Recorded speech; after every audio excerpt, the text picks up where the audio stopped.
That was part of what we just went through. It's the direction of the acceleration for something traveling in a circle. It's constantly changing. Yeah, but we can sum it up. Is it v squared over r in the direction of r? Negative r. Yeah. It's towards the center. The direction of the acceleration, at this point in time, the direction of the acceleration is that way. That way. So when we set up our equations when we set up our coordinate system, I recommend one being towards the center.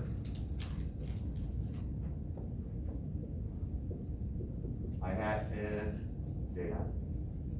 Call that 1, and then here, let's make that j2 hat.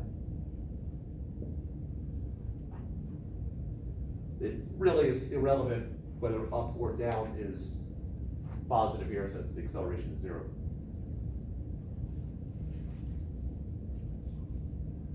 All right, equations of motion. We'll have 3, of course. I'll have my I1, J1, and J2.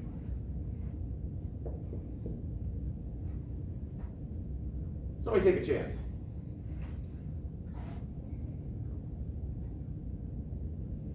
I1 is tension equals mass times acceleration. Say it again. I1 is tension equals mass times acceleration. And I'm going to put a little C there just to acknowledge the fact that it is centripetal acceleration. It is pointing towards the center. All right. Someone besides Ethan. Don't make him do it.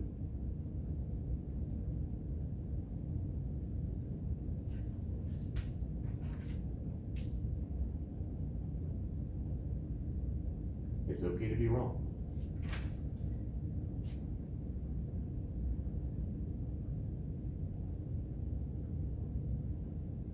Was it the normal force minus the weight, or weight minus normal force, or something like that equals mass times acceleration? Close. Because I said up was positive, I would say normal force minus weight.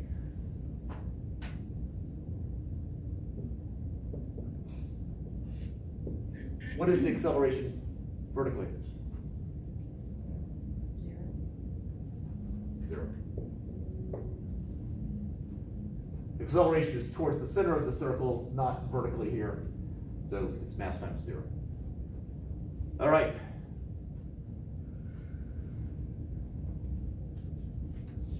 Someone besides Ethan and Miranda.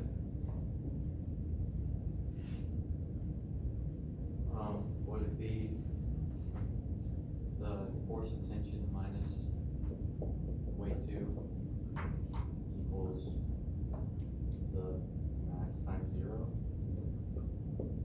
Yep.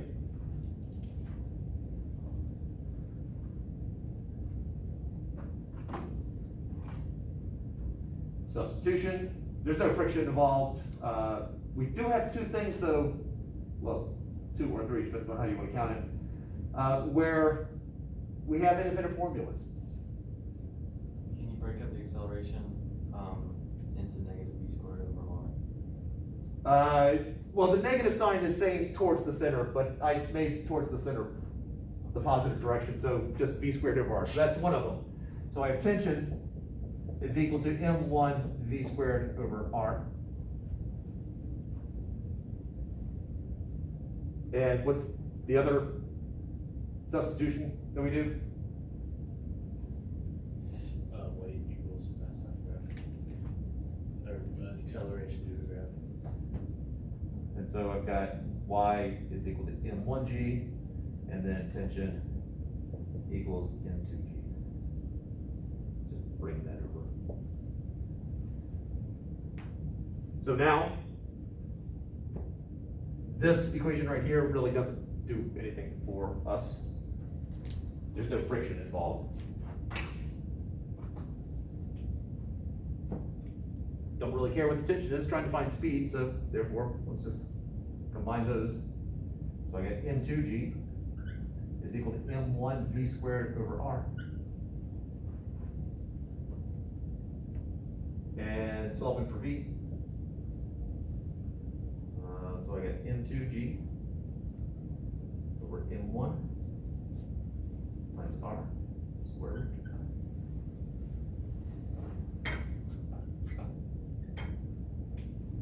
root. So we now have the formula for the speed, so it's just a matter of pulling a chug if I gave you enough information. Will that V squared over R always be 2%? Centripetal acceleration is v squared over r.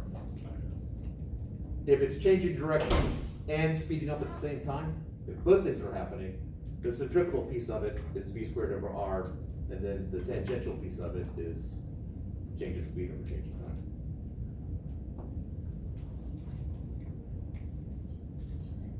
This is the essence of pretty much every problem in chapter 6 is we do the exact same stuff we did in 4 and 5. The only difference is that if it's traveling in a circle, recognize that the direction of the acceleration is towards the center of the circle, and we have one more external formula that we can do, the fact that acceleration is v squared over r. Everything else is the exact same stuff that we've been doing. So we'll have a problem where it's like find, like you'll give us this and we have to find phi. Find phi? Yeah. No, that's just how pseudo derivation of this. No, it's a legitimate derivation. It's not an unsophisticated derivation of it. That's probably better wording. There's a calculus derivation, which I like, but obviously beyond the scope.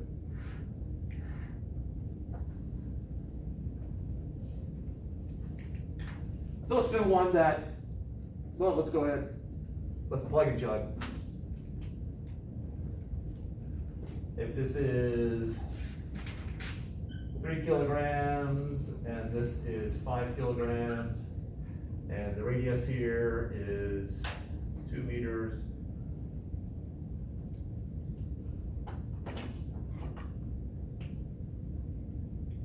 Then we end up with 5 times 9.8 times 2 divided by 3 square root.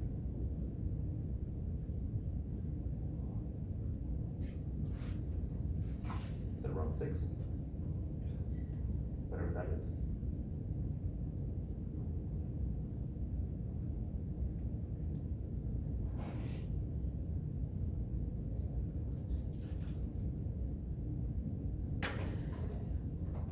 Someone's gonna tell me what the real answer is.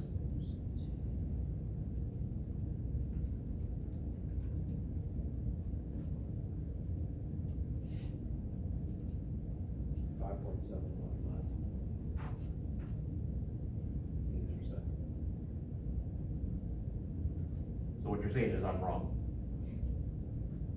Yeah. Okay.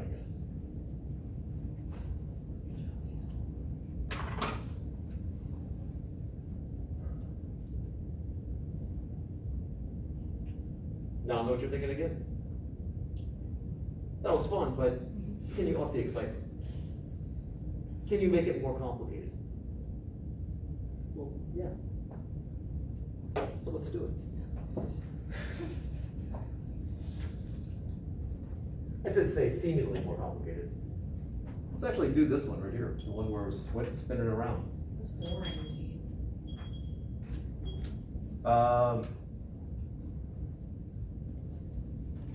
I don't care for this one as much because it oversimplifies it. I mean, we got a frictionless, if I had a frictionless table and actually could spin it.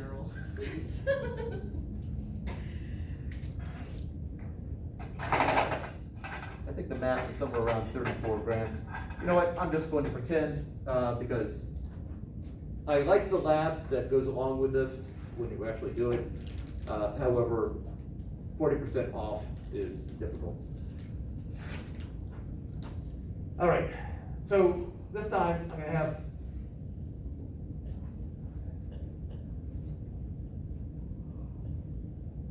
two here, got hanging mass here, we'll call that M2 and 1.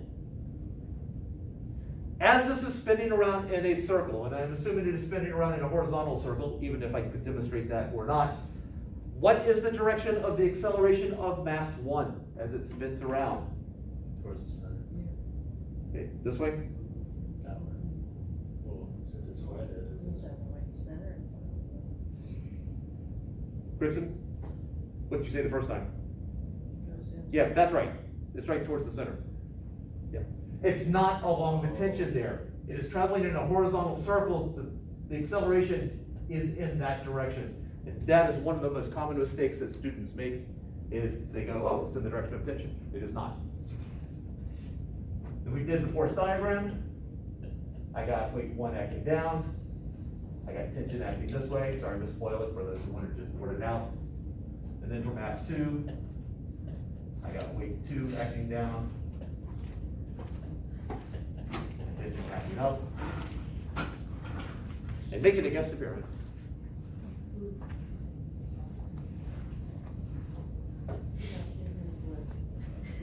Hey, if I showed up, more than, I can say that, more than half of people here. All right. Our acceleration is towards the center.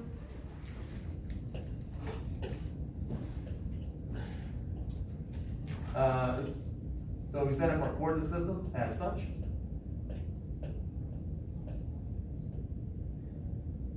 On 1 and 1, and then this one, well, this one's in static equilibrium. It's not moving up or down, so just like before. There's no acceleration. Right, so what's the big off? On J2. Unlike the last problem, we do need to decompose. What vector are we gonna break up? Tension. Yeah. So I need to give some angle here. We'll call that theta. Tension is acting in this direction. I have my tension acting along the line. I know this angle here is theta. Therefore, that angle there is theta. I'm breaking up into horizontal and vertical components because that's my coordinate system. So how much is to the right and how much is up? Well, immediately I don't have to think too hard about which angle is theta. So this is going to be tension times the cosine of theta. And this is tension times the sine of theta.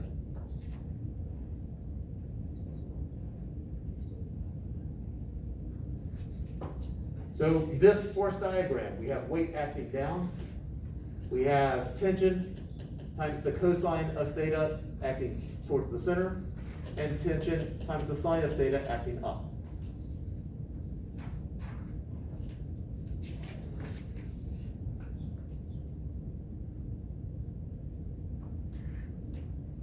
All right, so equations of motion. We'll have 3. We'll have our I1,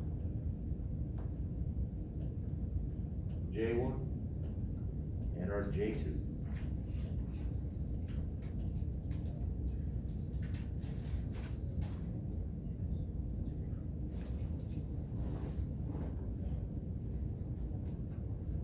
So, I have a question, is it just like given that the I hat is always FT equals MA? Cause I've seen it in every equation so far. Oh, got it. Like, is that just a No, given? not always. I try to set it up so that one of the equations is equal to that mass times acceleration. And the other one is going to be equal to 0. So that's the reason for choosing our coordinate system the way we do, is so that I know this one will be equal to mass times acceleration and this one will be equal to 0. But that's the only common thing that really. I wanna be a showstopper. So equations of motion. Would it just be, tension cosine theta equals mass times acceleration? Mass 1 times the acceleration. And it is centripetal. It's just garbage. All right, there's 1. Tension or sine, tension times sine of theta minus weight of 1 equal to mass of 0. And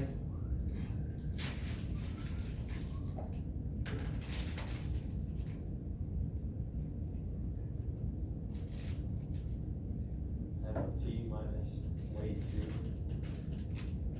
equals All right. So we end up, it's very similar to what we had before. Those trig functions add a nice little twist to it.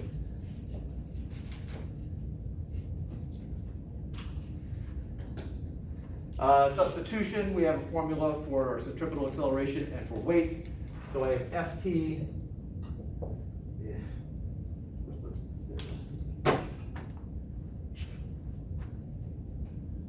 Ft cosine theta is equal to m1 v squared over r. And Ft sine theta is equal to m1g. And Ft is equal to m2g.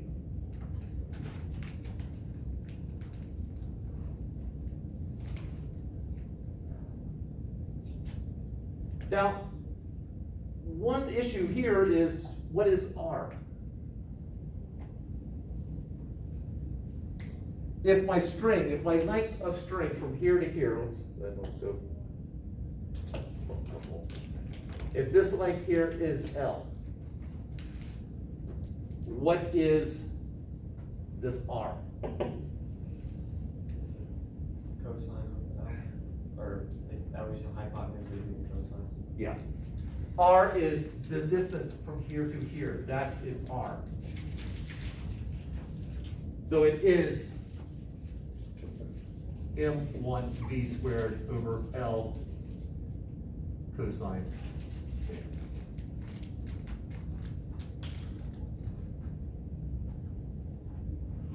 So I now have it down to, I have something for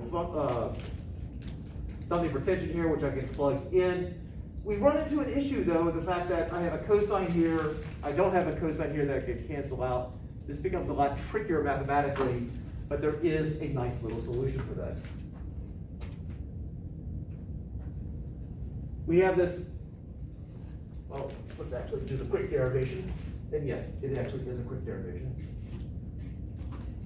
When we started talking about things traveling in a circle, we talked about the circle and the relationship between arc length and the radius and the angle. R phi, R theta, R some angle.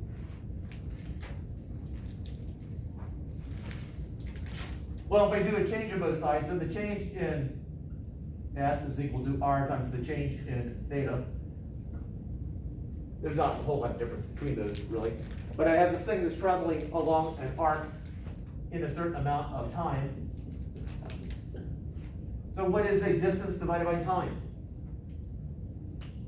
Average velocity. Distance. Oh, Speed. Yeah, speed. So I got V.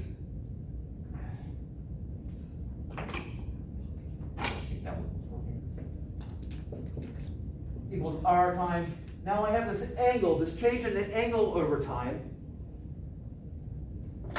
It's a little bit different, but it deals with how fast something is rotating. So if I take this, that has a certain change, it goes through a certain angle in a certain amount of time. That's going around faster, a larger angle in the same amount of time, or same angle in less time.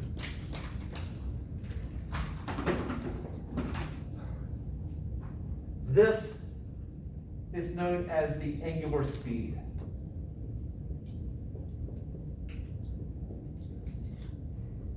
And the symbol for angular speed is the omega. It's a lowercase omega. It is not a W. Don't confuse it with weight. If given this relationship here, my centripetal acceleration, which is v squared over r, well, v is equal to r omega, so I get r omega squared over r, which is just r squared omega squared over r, which is just r omega squared. So my centripetal acceleration is v squared over r, that's what we derived, and it's also equal to r omega squared if that's more convenient. And I will tell you, it is.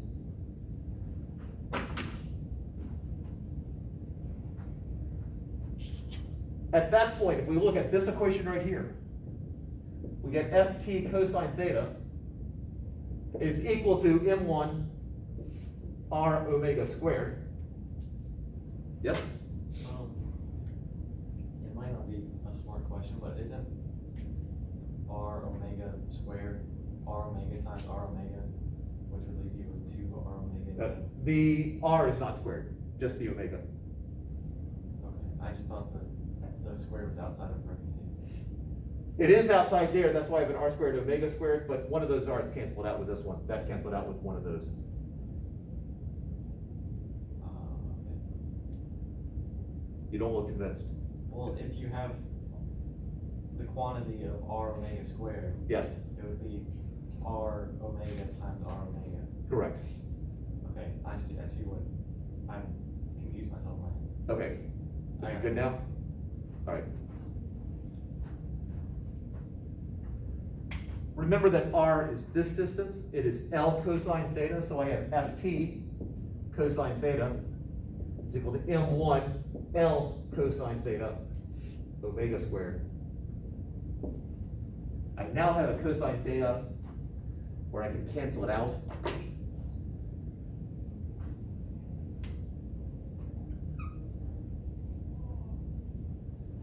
And so it simplifies down into tension is equal to m1L omega squared, which is also equal to m2G.